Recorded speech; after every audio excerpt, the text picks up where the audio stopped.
we want to take you to Wisconsin and bring you an update on a case we've been following for many months. Authorities in Two Rivers are investigating whether human remains found by a deer hunter could belong to missing 3-year-old Elijah Vu. I'm not going to speculate. What I'm going to do is continue to search for Elijah Vu. We are doing everything in our efforts, believing that he is still out there. We will find him and we will bring him home. Elijah disappeared back in February. He's become known as Wisconsin's toddler. And the remains were found on the property of a Girl Scout camp, reportedly near a home that was once shared by Elijah, his mother, Katrina Bauer, and Bauer's boyfriend, Jesse Vang. And Vang, as we know, was the last person to see Elijah alive. He and Bauer still locked up this morning. And we will see if there are any more charges that come their way depending on the identification of these remains. Let's take you now live to the town of Two Rivers where the remains were found. WGBA reporter Preston Stober joins us live. Preston, good morning to you. Share with us what you can, please, about the remains that were found.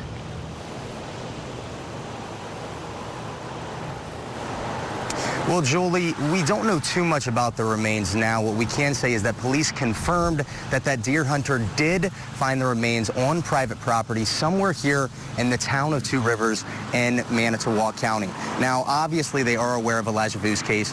The police are not confirming if these remains are connected with his case. As far as the camp goes here in the town of Two Rivers, we were told by police that the remains were not found on the camp. We actually talked with the director of the camp as well, and she said that there was no police search ongoing at the Girl Scout camp. We were out here all night last night, and we can't say that there was one police vehicle at the front of the camp, but we were told by the director that that was only because of the media report that was leading media to the camp.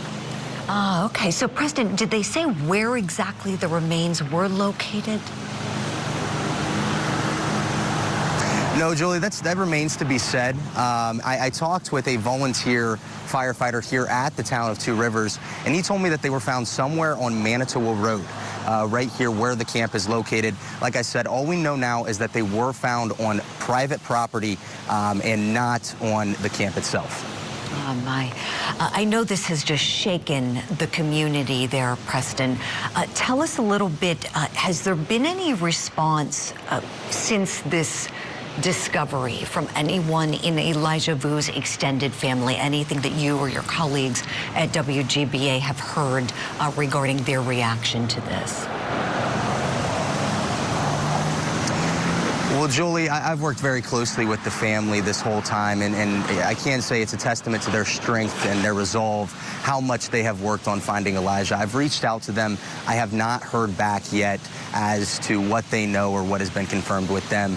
As to the community here, I work here and I cover the lake shore here in northeast Wisconsin, have a lot of connections in the community, and I can say that there is an outpouring of support, an outpouring of worry right now. This is a child that, as you said here at the beginning, that they've really taken in and they come to love.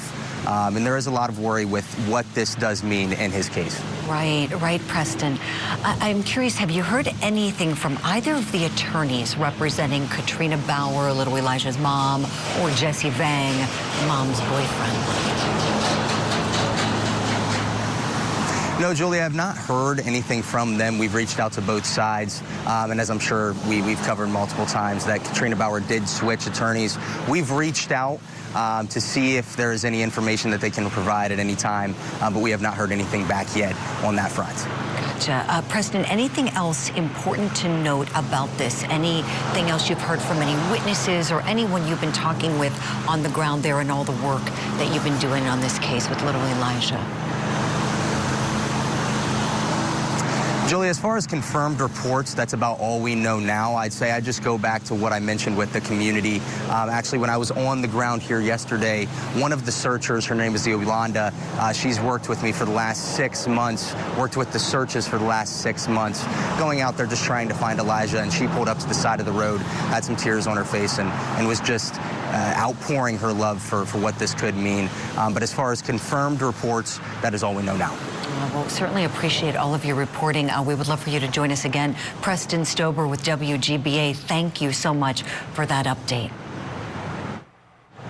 And here's what we're going to do. Let's talk a little bit more about this case. I want to bring in our guest, attorney Tommy Pope, to talk about this one. Tommy, you've been analyzing this case for us since little Elijah went missing in February. I remember we were talking about it, you know, when he vanished and members of the community were looking for him and searching. And then that stink of suspicion just kept getting stronger and stronger around mom and mom's boyfriend and what they knew. And we know little Elijah was staying with the boyfriend because mom wanted him to learn to be a man and be disciplined at 3 years old, Tommy. And now we know that mom and boyfriend are locked up. And at last check, we heard rumblings. We heard some rumblings about maybe a deal was going to be had, but we didn't know what kind of deal. Is it a deal where someone would talk? We didn't know anything.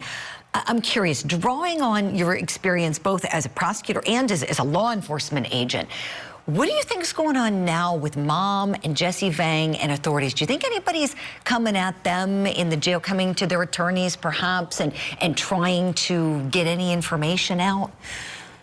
Well, I'll tell you first, it reminds me significantly, you and I have talked about this before, of the Susan Smith case when we were looking for Michael and Alex. And the difference is that was a compressed amount of time, 9 or 10 days. Unfortunately, from a law enforcement standpoint, and, it's nice to hear that there's still searchers in that community, but, it's very difficult not to lose heart after an extensive period of time. And at some point, you're looking for closure vis-a-vis the bodies being recovered, if that's the case. So going to your question about the defendants now, this may very well, if I understood what I heard today, that a hunter may have come across these remains.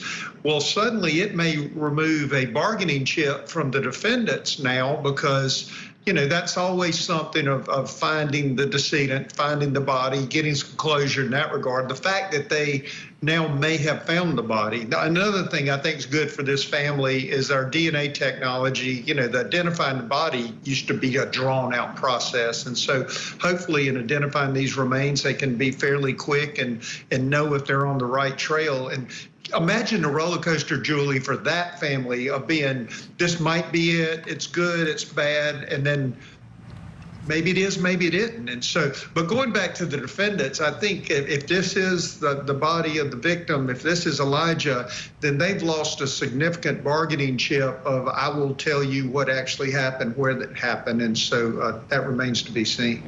Oh, Tommy, that analysis is so good. What you just said there is, I'm going, yes, yes, you just made such an important point. Okay, so now, if